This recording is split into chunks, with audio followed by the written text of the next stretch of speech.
박경희 성님이 토지를 읽는데 제가 1년 걸렸다고 말씀을 드렸어요. 정말 쉽지 않습니다. 그러나 1년 걸렸지만 성경 읽기보다는 훨씬 쉬웠어요. 그래서 여러분도 언젠가 한번 도전해 보셨으면 좋겠다는 생각이 듭니다. 그 책이 압권적으로 저한테 그 책을 통해서 깨달은 것은 인간의 행동이 얼마나 복잡스러운가, 그리고 모순적인지 그런 부분들에 대해서 좀 생생하게 느낄 수 있는 그런 책이었습니다. 사람은 선한 것 같지만 동시에 잔인하기도 합니다. 또 헌신적인 것 같지만 극히 이기적이기도 합니다. 최근에 로빈 헨슨이라는 진화 인류학자가 인간을 관찰하면서 어떤 진화의 과정 속에 인간을 정리하면서 인간이 뭔가라는 것에 대해서 정리한 책이 나왔는데요. 책 제목이 재미난 게 뇌 속에 코끼리, 그러니까 우리 뇌 안에 코끼리가 있다, 이제 그런 은유를 쓰고 있습니다. 우리 스스로를 속이는 존재로서, 우리 자신을 속이는 존재로서 인간에 대한 모습을 그리면서 큰 제목으로 뇌 속에 코끼리라는 그런 표현을 씁니다. 이 책은 굉장히 불쾌하게 시작이 돼요. 사피엔스라는 이 사피엔스라는 인간만큼 유능한 사기꾼이 또 있을까? 그렇게 시작이 됩니다. 당황스러운 시작입니다. 그러면서 이제 진화 인류학자로서 그런 표현을 쓰죠. 인간은 남을 속이고 아무래도 이제 자기 생존, 자기의 어떤 번영을 목적으로 한다면 인간은 남을 속이고 동시에 자기 자신도 속이는 존재입니다. 이렇게 얘기합니다. 우리가 이타적인 행동을 할 때조차 그 뿌리에는 자기 이익을 위한 동기가 숨어 있다는 것입니다. 심지어 그 사실을 직면하기 어려워 스스로 속인다고 얘기를 해요. 그러니까 내가 누구를 위해서 뭘 하고 누구를 위해서 헌신하고 하지만 그게 전부는 아니라 그 이면에는 자기 자신을 위함이 동시에 있다는 겁니다. 그래서 인간의 특이한 점은 그 부분이 노출되는 것을 굉장히 부담스럽게 여기기 때문에 스스로에게 그 거짓말하는, 난 진짜 사랑하고 난 진짜 섬기고 나는 진짜 생을 헌신한 것이다라고 고백할 수밖에 없는 그런 이제 자기 모순적인 존재라고 이야기를 합니다. 책 제목이 뇌 속에 코끼리 이렇게 되어 있는데요. 이 제목은 사실 영어 그 속담을 잘 이해하셔야 됩니다. 영어에 그런 속담이 있어요. You have elephant in your room 이라고 해요. 네 방에 elephant, 코끼리 in your room. 네 방에 코끼리가 있다. 내 안에 코끼리가 있다. 그렇게 얘기하기도 합니다. 그게 뭐냐면요. 알고 있지만 그러나 이제 모른 척 숨기는 것들을 얘기를 합니다. 그러니까 여러분 한번 생각해 보세요. 방인데 여기가 코끼리가 있어요. 커다란 코끼리가 있는데 뻔한 거 아니겠습니까? 어떻게 이걸 숨길 수 있겠습니까? 그러니까 방 안에 코끼리가 있는데 그런데 우리는 이제 코끼리 없다. 그걸 인정하고 싶지 않다는 거. 내 안에 코끼리가 있다는 것을 인정하고 이 방 안에 코끼리가 있다는 걸 인정하고 싶지 않다는 겁니다. 예를 들어서 뭐 정치인들이 국민을 위해서 막 그렇게 얘기하지만 그 안에 코끼리가 다 들어있죠. 뭐냐면 자기의 권력을 위해서, 자기의 이념을 위해서 그런 것이지 좌우 가릴 거 없이 다 이제 그런 흑심을 다 숨기고 나는 당신을 위해서, 너희를 위해서 이렇게 하고 있다. 그렇게 얘기할 수밖에 없는 인간의 본성, 본질에 대한 이야기를 너무 잘 정리해서 얘기를 합니다. 여러분 그런 거 아시는지 모르겠지만은 각 집안마다 우리 집안 식구들만 아는 비밀이 있어요. 코끼리가 있습니다. 우리끼리는 다 알아. 근데 다 숨겨 거기에 대해서. 그래서 이제 누구랑 결혼해도 배우자가 사실 그거를 아는데 죽을 때까지 모를 수도 있어요. 그 비밀에 대해서. 그 집안의 코끼리라고 얘기하죠. 그런 거 누구나 다 가지고 있다고 그렇게 이야기합니다. 누구를 위해서 하는 수많은 얘기 가운데 알고 보면 자기를 위한 것이라는 이중성이 담겨져 있는 그런 아주 모순적인 존재라는 겁니다. 그것이 인간이라는 겁니다. 저는 이 책을 너무 재밌게 읽었어요. 그래서 진화론적인 이런 인류학자의 책도 참 많이 읽어봐야겠다는 생각을 새롭게 하게 되면 왜냐하면 너무 정확하게 인간에 대한 모습을 보여주고 있는 것 같습니다. 인간은 왜 이렇게 모순적인 존재일까? 왜 이렇게 모순적으로 살아갈까? 왜 이렇게 뇌 속에 코끼리들을 다 가지고 살아갈까? 그러면 내 안에 코끼리가 있다는 걸 누가 절대 내 자신도 인정하고 싶지 않을 정도로 자기 기만 속에 빠져 살아갈 수밖에 없을까? 그런 생각을 해보는 거죠. 근데 책에서 로빈 핸슨이라는 분은 이런 얘기합니다. 인간은 협력하는 것만큼 또 서로 견제해온 종이다. 이렇게 협력하는 것만큼 우리가 협력을 하면서도 그 안에 서로를 견제할 수밖에 없는 이런 모순적인 종이라는 겁니다. 남을 속이고 속지 않기 위해서 우리 뇌가 발달했다고 얘기를 합니다. 명언 중에 하나인 것 같아요.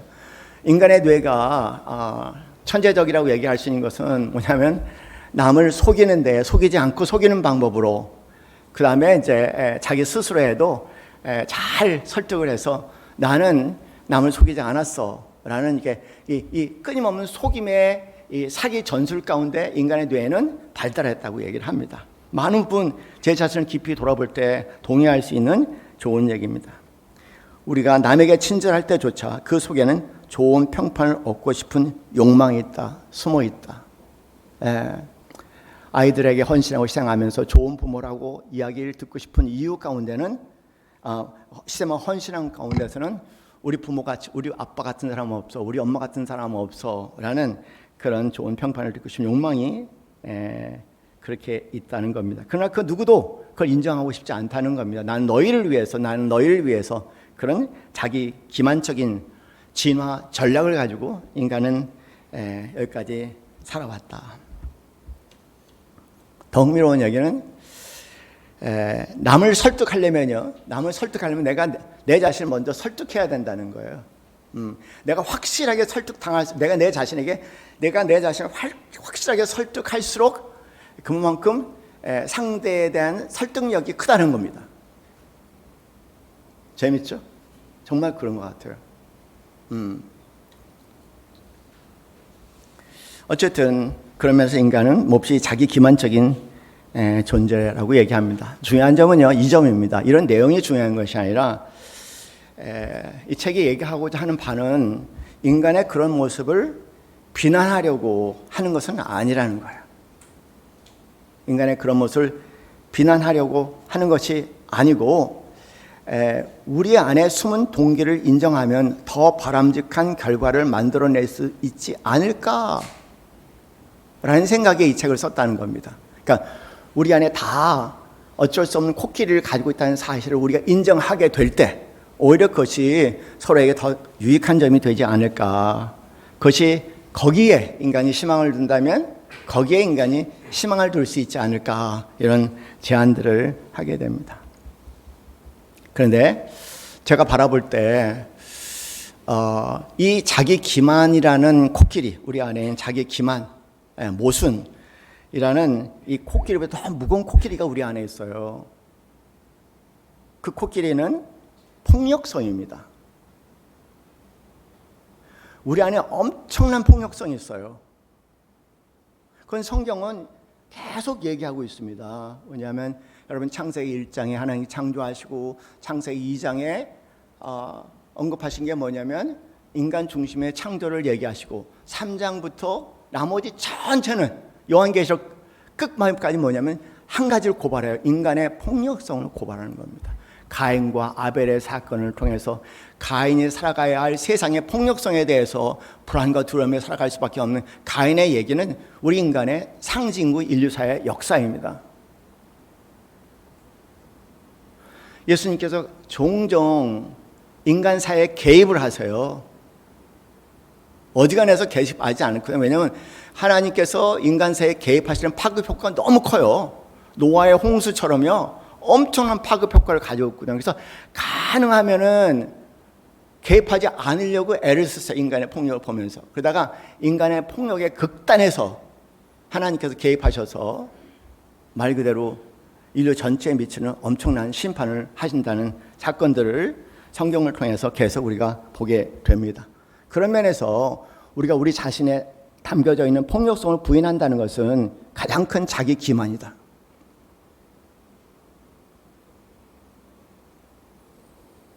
문제는 우리 대부분 폭력하면은요, 비합법적인 폭력을 얘기를 하죠. 그러나 예수님께서 고발하신 사건은 이런 비합법적인 폭력을 고발하신 것이 아니라 예수님께서 십자가의 과정을 걸어가시면서 예수님께서 보여주신 것은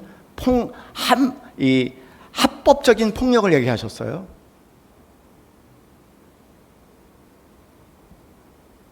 인간은 대단히 폭력적입니다. 정치권의 폭력이요. 여러분 국가의 어느 정당의 어떤 정부의 어떤 그런 장관 이런 사람들 임명될 때마다 또 장관급 사람들 임명될 때마다 그다음에 상대 당에서 상대를 공격하는 모습을 보면은요, 그 자체는 가히 상상을 초월하는 폭력성입니다. 진실을 얘기한다고 얘기를 해요. 그러나 그 진실 이면에는 정말 잔인한 폭력성이 보수든 진보든 관계없이 드러나는 거 우리가 볼 때마다 저렇게까지 해야 될까? 어떻게 사람이 자기는 깨끗할까? 그 사람도 올려놔 보면은 다 드러날 텐데 그걸 모르고 저렇게 잔인할 수 있을까? 그런 폭력성 한 부분이지만 정치의 폭력성은 상상을 초월합니다. 전두환 정권 때 평범한 사람들 깡패로 몰려서 얼마나 많은 사람들이 고통을 당한지 몰라요. 광주 사태도 그렇습니다.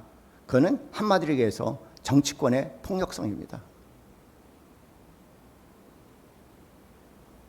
소위 정의란 이름 가운데 치러지는 수많은 합법적 폭력성. 종교도 얼마나 합법적인 폭력을 가했습니까?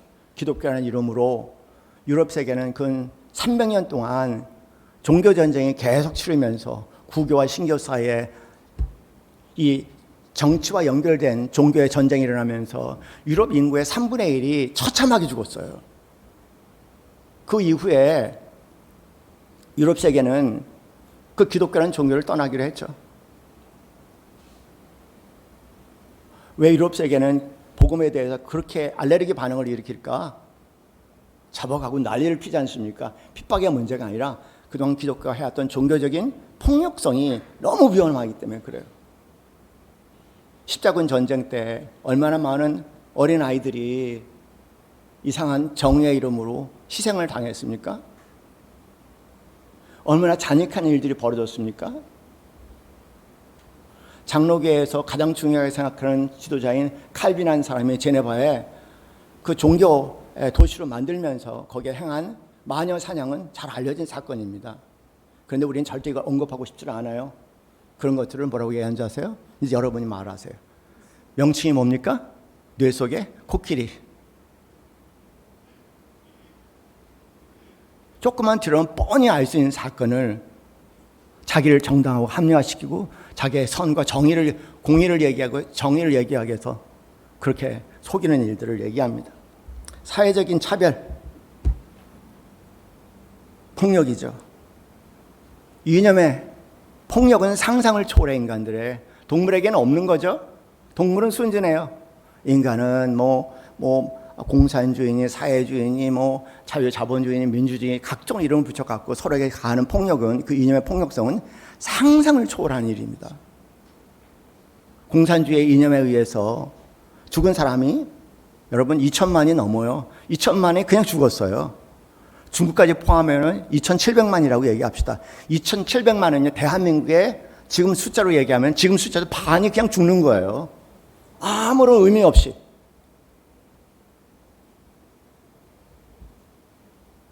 가정폭력, 저희 교육이라는 이름으로, 너를 위한다는 이름으로 얼마나 많은 정서적인 폭력과 언어적인 폭력과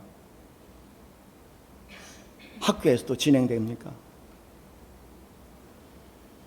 어제 그 오은영 씨가 운영하는 금쪽 같은 내 새끼 프로그램을 보는데요, 하나가 그렇게 슬프게 우는 거예요. 슬픈 이유는 엄마가 드디어 내 마음을 이해했다, 그 한마디에 대성통곡을 하고 아이가 우는 거예요. 어떻게 그럴 수 있을까? 어떻게 부모가 자녀에게 그렇게 잔인할 수 있을까? 알고 보니까 그 엄마도 또 그 엄마의 그런 일을 당했더라고요. 그래서 이렇게 그 역할극을 하는데요. 그 아이가 엄마가 그 엄마에게 당했던 그 상황을 재현하니까 갑자기 아이가 또 대성통곡을 하고 엄마가 너무 불쌍한 거예요. 자기가 그동안 엄마에게 당했던 아픔이 아니라 엄마가 너무 불쌍한 거예요. 이런 폭력들이 매일매일 우리 인간 사이에 진행이 됩니다. 누가 인간을 폭력적인 존재가 아니라고 얘기할 수 있겠습니까? 그런 사람 없어요.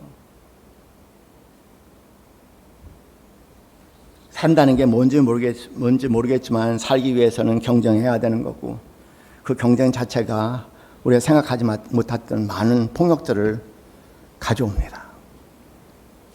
거기서 자유할 수 있는 사람 아무도 없어요. 인간은 동물보다 더 치명적이고 아주 정교한 방식으로 폭력을 행사하는 그런 존재입니다. 때로는 물어요. 왜 사람은 이렇게 폭력적인가? 인간의 마음에는 두려움이 있어요. 두려움이 있다니까요. 내가 이 폭력에, 그것이 비합법적인 폭력이든 그렇지만 합법적인 폭력이든 어떤 형태의 폭력에 내가 희생양이 되지 않을까 하는 두려움에 나를 방어하는 차원이든 그렇지 않은 상대를 공격하는 차원이든 어쩔 수 없이 인간은 폭력적일 수밖에 없다는 겁니다. 법조인도 마찬가지고요. 소위 정의를 구현하는 법조인도 결코 자유할 수 없어요. 더더군다나 정치의 물결을 탄다면 너무 비극적인 얘기죠.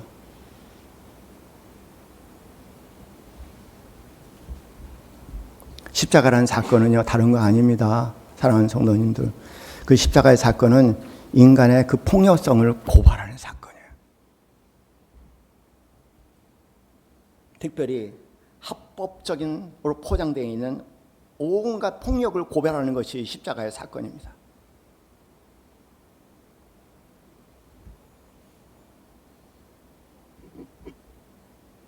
빌라도는 예수님을 내줬습니다. 3번이나 그랬어요. 죄가 없다고. 내가 아무리 살펴봐도 이 사람은 죄가 없다고 얘기하면서도 결과적으로 예수님을 유대인 손에 넘겨버리고 말았죠. 합법적이에요. 왜냐하면 빌라도는 로마의 총독이죠. 그래서 이 예루살렘이라는 곳에, 유대 지역에 정치적인 안정을 가져와야 할 책무가 있는 사람이에요.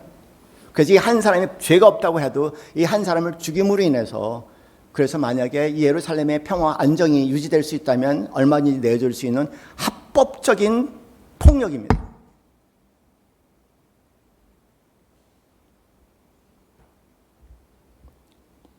대제사장, 율법사들, 종교의 이름으로, 거룩의 이름으로 예수님을 정죄했고, 그리고 십자가에 심판으로 나가게 했습니다.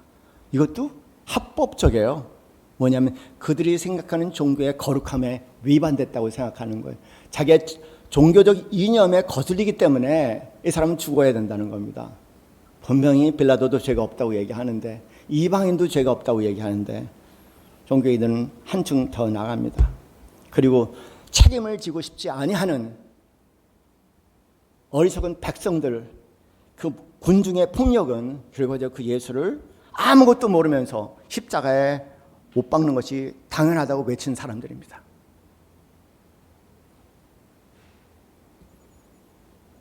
유다도 예수님을 배신한 것도 폭력의 사건이죠. 제자들이 예수님을 떠나고 자기 생명을 위해서 도망간 것도 알고 보면 합법적인 폭력입니다. 누가 욕을 할 수 있겠습니까?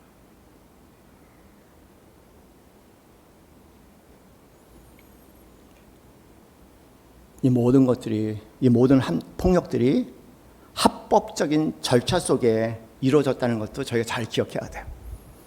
합법이라는 것이 뭔지 모르겠지만 그렇다는 겁니다.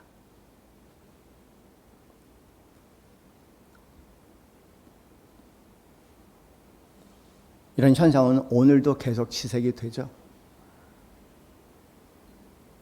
우리가 우리 스스로에게 한 가지 물어봐야 할 것이 있습니다. 오늘 나는 누구를 희생 제물로 삼아서, 다시 말씀드릴게요. 오늘 나는 누구를, 어떤 대상을 희생 제물로 삼아서 나의 생존과 번영을 누리려고 있는지. 분명히 존재 자체, 산다는 것 자체에 누구를 폭력의 대상으로 삼을 수밖에 없는 운명을 가진 것이 우리 인간의 모습이고, 그 모든 것을 감추고 숨기려고 했지만 예수님은 다 드러내셨어. 십자가에서. 가장 의롭고 가장 거룩한 민족이라고 얘기하는 이스라엘 사람들의 합법적인 폭력성을 십자가에서 예수님을 아주 절절하게 다 드러내셨습니다. 그러니 나머지 사람들은 말할 것도 없죠. 그런데 예수님의 시야는 참 특이하세요. 정말 상상이 안 되는 시야를 가지고 계세요. 어떻게 그럴 수가 있을까? 제가 예수님과 매력에 빠진 이유는 바로 이 부분입니다. 뭐냐면 그럴 수밖에 없는 인간, 그럴 수밖에 없는 인간이라는 것을 인정하시고 그를 불쌍히 여기시고 연민의 마음으로 끊임없이 다가가셨다는 거예요. 그리고 하나님 앞에 기도하시잖아요. 누가복음 23장 34절 말씀에 아버지 저들을 사하여 주옵소서 자기들이 하는 것을 알지 못함이나이다. 그들을 위해서 하나님께 지금 중보 기도를 하고 있는 거예요. 이 마음속에는 그럴 수밖에 없는 인간의 운명, 그럴 수밖에 없는 인간에 대해 인정하고 그들에 대한 그들이 가야 할 길을 염두에 주시면서 그들을 불쌍히 여기시고 연민의 마음으로 하나님 앞에 무릎 꿇고 지금 십자가에서 예수님께서 중보 기도를 하신다니까요.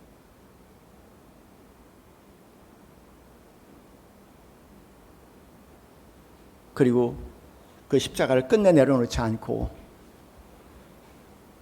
그 십자가를 끝내 지심으로 인해서 그들을 위해서, 그들을 대속하기 위해서 십자가에서 예수님께서 처절하게 죽으셨던 사건. 십자가는 인류의 폭력성에 대한 고발이에요. 인류가 아니라 너나 우리 모두 안에 담겨져 있는 폭력성의 고발입니다. 우리는 굉장히 폭력적이에요. 조그만 기분을 상하게 하면은 폭력성이 그대로 나옵니다. 내 뜻대로, 내 생각대로 상대가 옮겨지지 않을 때는 그냥 신체적인 폭력이 아니라 묘한 언어적인 폭력과 정서적인 폭력으로 어떻게든 사람들을 조종하고 통제해서 내 뜻과 내 생각대로 만들고자 하는 거대한 폭력성을 가지고 있는, 그러나 그 폭력을 인정하고 싶지 않아서 다 너를 위한 것이다, 다 너를 이렇게 얘기하는 참혹한 폭력성을 가지고 있는 존재입니다. 그 예수님께서 십자가에서 고발하시는 거예요.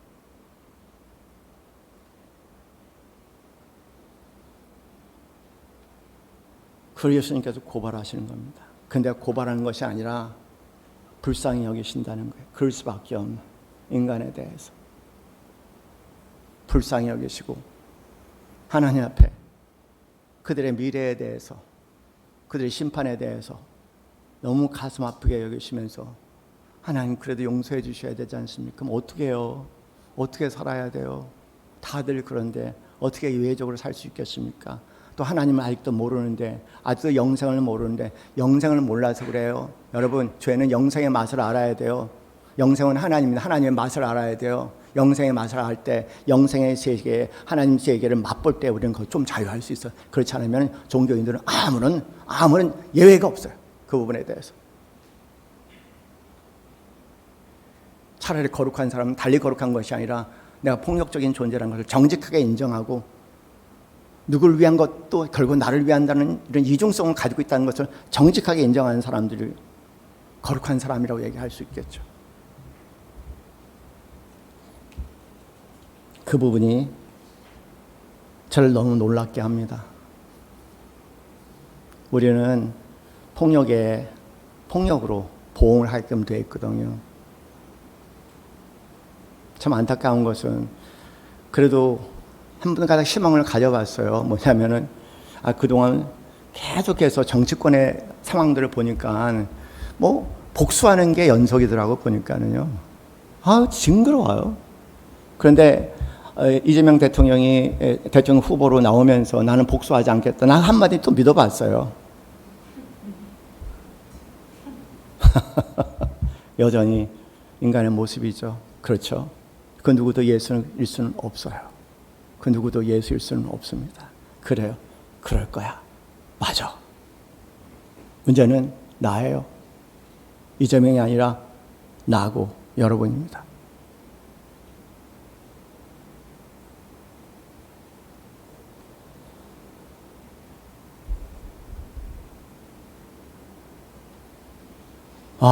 하나님, 대한민국의 성도들이 자기 안에 있는 폭력성을 볼 수 있는 은혜를 허락해 준다면 십자가를 붙잡고 살지 않을 수밖에 없을 텐데, 십자가는 유일한 희망이라는 것을 알 텐데,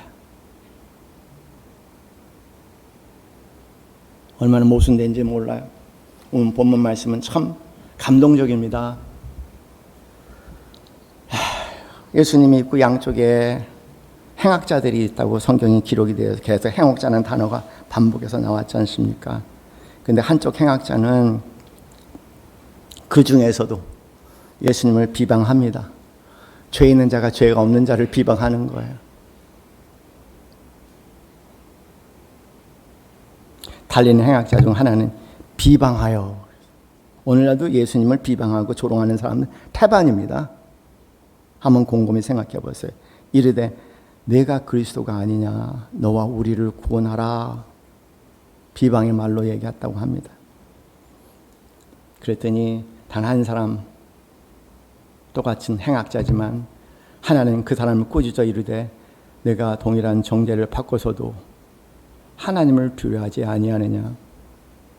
우리는 우리가 행한 일에 상당한 보응을 받은 것이니 이게 우리는 당연한 거야. 이게 이 사람이 행한 것은 옳지 않은 것이 없느니라. 그렇죠.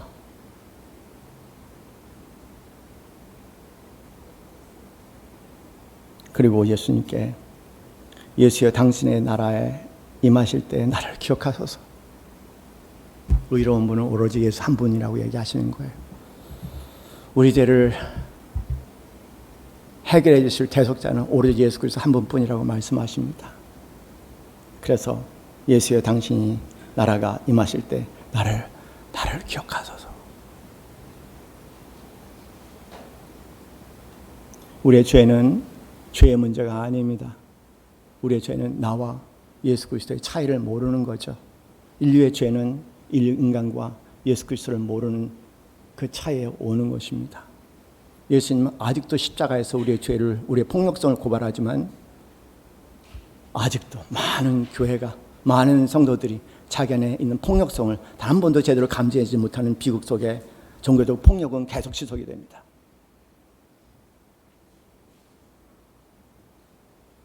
그래도 주님은 여전히 우리를 불쌍히 여기신다는 거예요. Amazing grace.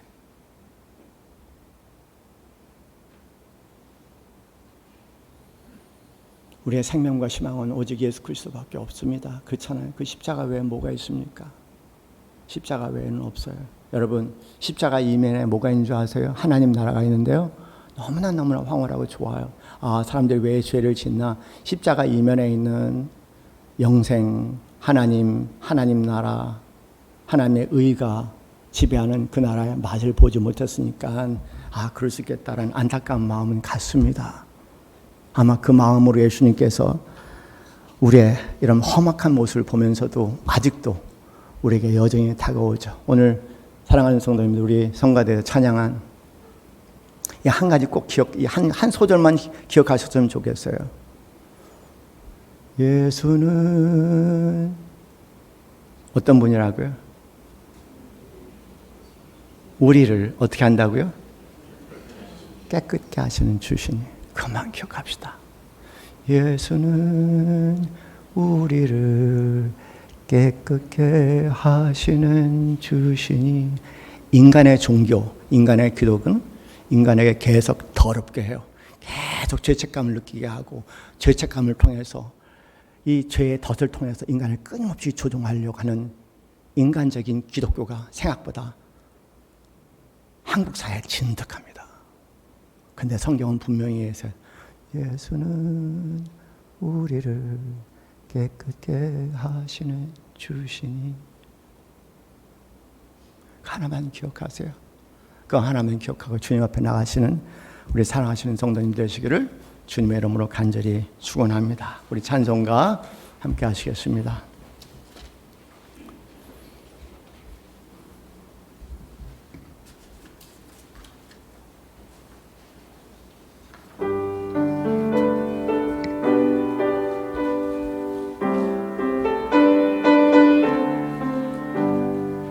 나의 죄를 씻기는 예수의 피밖에 없네. 다시 정케하기도 예수의 피밖에 없네. 예수의 흘린 피 날 지게 하오니 귀하고 귀하다. 예수의 피밖에 없네. 나를 정케 하기는 예수의 피밖에 없네. 사죄하는 증거도 예수의 피밖에 없네. 예수의 흘린 피 날 희게 하오니 귀하고 귀하다. 예수의 피밖에 없네. 나의 죄 속하기는 예수의 피밖에 없네. 나는 공로 없으니 예수의 피밖에 없네. 예수의 흘린 피 날 희게 하오니 귀하고 귀하다. 예수의 피밖에 없네. 평안함과 소망은 예수의 피밖에 없네. 나의 의는 이것뿐 예수의 피밖에 없네. 예수의 흘린 피 날 희게 하오니 귀하고 귀하다. 예수의 피밖에 없네.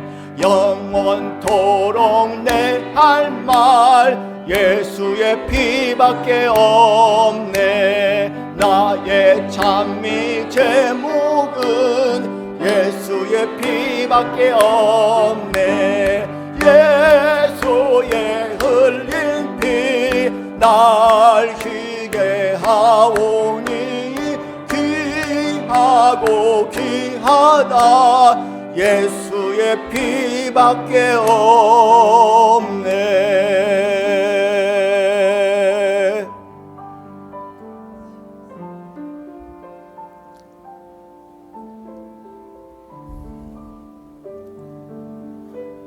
하나님, 사람들이 자기 안에 코끼리를 인정하지 않는 것은 해결할 수 있는 방법이 없기 때문입니다.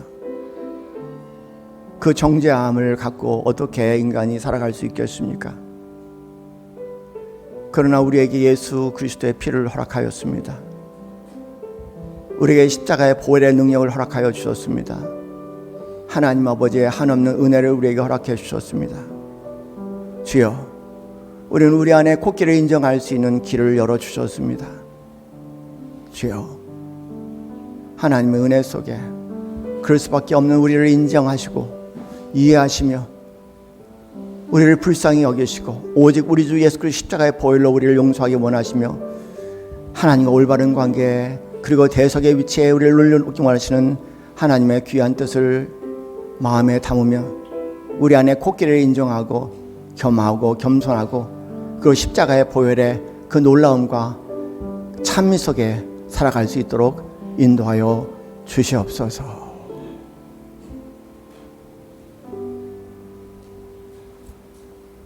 이제는 우리 주 예수 그리스도의 그 크신 은혜와 하나님 아버지의 말할 수 없는 사랑과 성령님의 교감하심이 하늘 문을 여시고 오늘도 우리를 향하여 사랑하는 아들이요 기뻐한 자라 말씀하시는 하나님의 황홀한 음성 가운데 매일매일 살아가기 소원하는 이 자리에 사랑하는 모든 성도들 머리 위에 지금부터 영원까지 함께 있기를 간절히 축원하옵나이다.